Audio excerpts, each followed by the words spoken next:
Hello guys, আজ আমি চিরসখা সিরিয়ালের এপিসোড ৬ সম্পূর্ণ এক্সপ্লেইন করব। তো এপিসোডের শুরুতে আমাদের দেখানো হয় নতুন সবাইকে গান গেয়ে শোনাচ্ছে। এমন সময় মিঠির ফোন বেজে ওঠে, কিন্তু মিঠি তা খেয়াল করেনি। তখন কমলিনী দিদিভাই কমলিনীকে বলে, বৌদিভাই, নতুনদার গান শুনলে না সত্যি চোখে জল এসে যাইব। এরপরে নতুনের দাদাও বৌদিকে দেখানো হয়। নতুনের বৌদি বলে, ফোনটা ধরছে না, উনি ফোনটাই ধরছেন না, দেখেছ? আবার ফোন করব, আমি বারবার ফোন করব। ও যদি ফোনটা না ধরে না, ওর মাকে আমি ফোন করব, ওর মাও যদি না ধরে নতুনকে ফোন করব। তখন নতুনের দাদা বলে, এই বাড়াবাড়ি করো না, এরপর তোমার ছেলে যদি রেগে যায়, তোমার থেকে মুখ ফিরিয়ে নেয়, তখন তুমি সামলাতে পারবে? নতুনের বৌদি বলে, এই শোনো, অনেক কষ্ট করে আমি ছেলেকে মানুষ করেছি, কিন্তু ওর জন্য আমি অনেক স্যাক্রিফাইস করেছি। ও আমার দিক থেকে মুখ ফেরাবে কি? সেরকম যদি কোনো ঘটনা ঘটে, আমি ওর দিক থেকে মুখ ফিরিয়ে নেব। এরপরে সেন শিফট হয় এবং নতুনদেরকে দেখানো হয়। সেখানে কমলিনীর দিদিভাই খেয়াল করে মিঠির ফোন বাজছে। সে মিঠিকে বলে, তোর ফোন বাজছে? মিঠি ফোন নিয়ে দেখে কাকিমা, অর্থাৎ প্লুটোর মা ফোন করেছে। মিঠি মনে মনে ভাবে, কাকিমা ফোন করেছে, আমাকে তো দুচোখে দেখতে পারে না, কি বলবে? আমার সঙ্গে মেশা নিয়ে প্লুটোর সঙ্গে যথেষ্ট খাড়াখাড়ি আছে। প্লুটো সব কথা স্বীকার না করল কি হবে? আমি ঠিকই বুঝতে পারি। রাস্তায় দেখা হলে মুখ ঘুরিয়ে চলে যায়। এরপর মিঠি কথা বলার জন্য সেখান থেকে উঠে অন্যদিকে চলে যায়। সে ফোন ধরে বলে, হ্যাঁ কাকিমা বলো।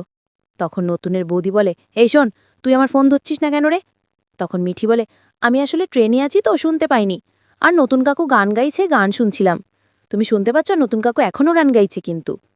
এটা শুনে নতুনের বৌদি অর্থাৎ মিঠির কাকিমা বলে, তোদেরই তো দিন, তোদের নতুন কাকু তো পুরীতে বেড়াতে নিয়ে যাচ্ছে তোদের। তখন মিঠি বলে, হ্যাঁ আমরা সবাই মিলে যাচ্ছি। তখন তার কাকিমা বলে, আর কেউ নেই? পাড়া প্রতিবেশী নতুন কাকুকে বল না সবাইকে নিয়ে যেতে। এমন সময় কমলিনী মিঠির কাছে আসে। মিঠির কাকিমা প্রশ্ন করে, তোকে আমি একটা সাফ সাফ কথা জিজ্ঞাসা করছি, তুই প্লুটোর পিছনে পড়েছিস কেন? কেন ফোন করেছিস সকালবেলা? কাল রাতেও তো ফোন করেছিলি, আর যখন তখন ফোন করিস কেন? তখন মিঠি বলে, আসলে কাকিমা আমি কয়েকদিনের জন্য থাকছি না তো, তাই কিছু নোটসের দরকার ছিল আর কি, কলেজের ব্যাপারে কথা ছিল, তাই ফোন করেছিলাম। তখন নতুনের বৌদি বলে, ও তাই, ভিডিও কল করেছিলি? ও কি তোর চাকর নাকি রে? তুই থাকবি না আর ও তোর হয়ে নোটসগুলো রেখে দেবে? তখন মিঠি বলে, চাকর কেন হবে কাকিমা, এসব কেন বলছো? ও তো আমার বন্ধু। তখন তার কাকিমা বলে, শোনো, এসব বন্ধুত্ব ছাড়ো, আমি বলছি তুমি প্লুটোর সঙ্গে আর একদম মেলামেশা করবে না। এটা শুনে মিঠি বলে, কাকিমা এটা বরং তুমি প্লুটোকে বলো, ও যদি আমার সাথে কথা না বলতে চায়, আমার সাথে মিশতে না চায়, তাহলে আমি ওকে আর ডিস্টার্ব করব না। কিন্তু তুমি বলছো বলে আমি প্লুটোর সঙ্গে কথা বলা বন্ধ করতে পারবো না। সরি কাকিমা। তখন তার কাকিমা বলে, এত বড় সাহস তোর, তুই আমার মুখে মুখে কথা বলছিস? দাঁড়া, দেখাচ্ছি মজা। আসুক তোর নতুন কাকু, তোর নতুন কাকুকে আমি বলে দেব যে তুই প্লুটোর পিছনে পড়েছিস। আমার ছেলের জীবনটা শেষ না করে তোর শান্তি নেই না? এরপর মিঠি ফোন রেখে দিয়ে তার মায়ের কথা শুনতে থাকে। কমলিনী মিঠিকে বলে, শোনো মিঠি, প্লুটোর মা যখন পছন্দ করেন না, তখন তুমি ওর সঙ্গে কথা বলো না, আর প্লুটোকেও বলে দিও যে ওর মা পছন্দ করে না। আমার মনে হয় তোমাদের এই বন্ধুত্বটা না রাখাই ভালো, যেহেতু ওনার পছন্দ না। তারপর নতুনের গান শেষ হয় এবং সবাই হাততালি দেয়। এরপর সবাই পুরীতে পৌঁছে যায় এবং বুবলাই, বাবিল ও মিটিল সমুদ্রের ধারে দৌড়াদৌড়ি করতে থাকে। কমলিনী আস্তে আস্তে করে তার শাশুড়িকে সমুদ্রের ধারে নিয়ে আসছিল। তখন নতুন তার মাসিকে নিয়ে যেতে এসেছিল। তারা একসঙ্গে যাচ্ছিল। এরপর কমলিনীর বাবা, মা ও দিদিভাইকে দেখানো হয়। কমলিনীর বাবা বলে, কতদিন পর সমুদ্রে এলাম, সমুদ্রে এলে মনটা বড় ভালো হয়ে যায়। তখন কমলিনীর দিদিভাই বলে, ঠিক বলেছেন কাকাবাবু, একদম ঠিক বলেছেন, সমুদ্রের ধারে এসে দাঁড়ালে জীবনের দুঃখগুলোকে ছোট মনে হয়। এমন সময় কমলিনীর মা কমলিনীর দিদিভাইকে প্রশ্ন করে, তোমার ছেলেটা তোমার সঙ্গে আর একদম যোগাযোগ করে না না? তখন কমলিনীর দিদিভাই বলে, আমি যোগাযোগ করি, জন্মদিনে উইশ করি, ফোন তো ধরেই না, ধরলেও খারাপভাবে কথা বলে। তখন কমলিনীর মা বলে, কেন যে এরকম হলো? একই ছেলে তো মাকে বুঝবে।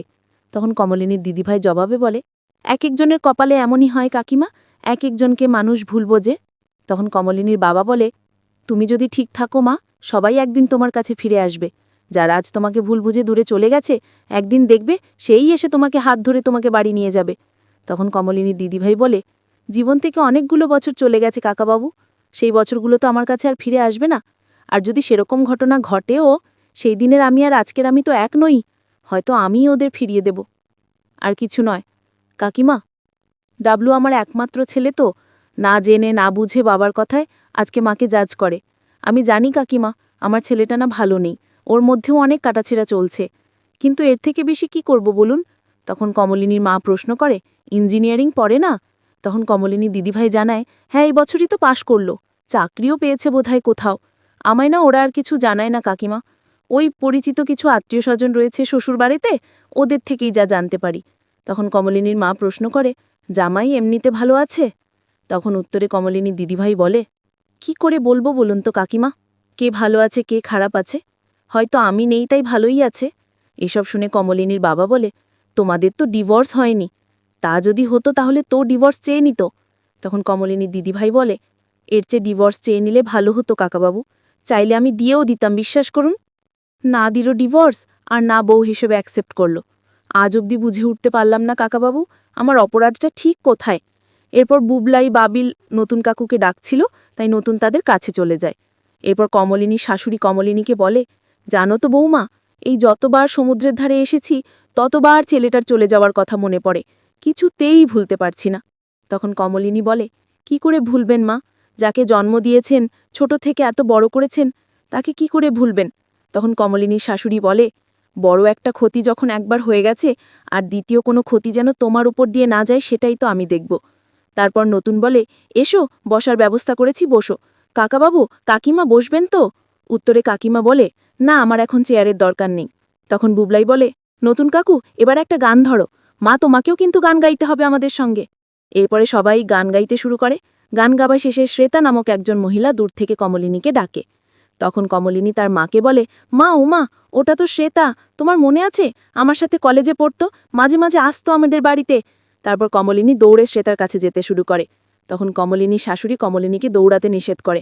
তারপর নতুন কমলিনীর পেছন পেছন দৌড়াতে শুরু করে। একসময় কমলিনীর কাছে এসে নতুন বলে, পড়ে যাবে তো? তখন কমলিনী বলে, আরে না, কিচ্ছু হবে না আমার। কমলিনী আরও বলে, ও আমার কলেজের বন্ধু শ্বেতা। কমলিনী ও নতুন এতে হেঁটে শ্বেতার কাছে যাওয়া শুরু করে। পথে যেতে যেতে কমলিনী শ্বেতার সম্পর্কে নতুনকে বলে, এর সঙ্গে যদি আমার একদিন দেখা না হতো, মনে হতো জীবনটাই শেষ হয়ে যাবে আমার। বিয়ে হয়ে গিয়েছিল শ্বেতার, ওর বিয়েতে গিয়েছিলাম, খুব কান্নাকাটি করেছিলাম। তারপর তো শ্বেতা মধ্যপ্রদেশ চলে গেল।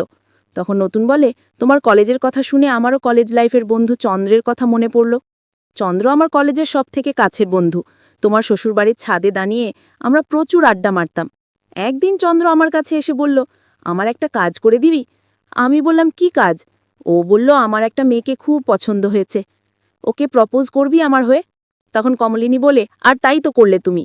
আমার কলেজে যাওয়া আসার পথে তোমাদের রোজ দেখতাম, মনে আছে? তখন তোমরা দোকানে বসে ওখানে আড্ডা মারতে।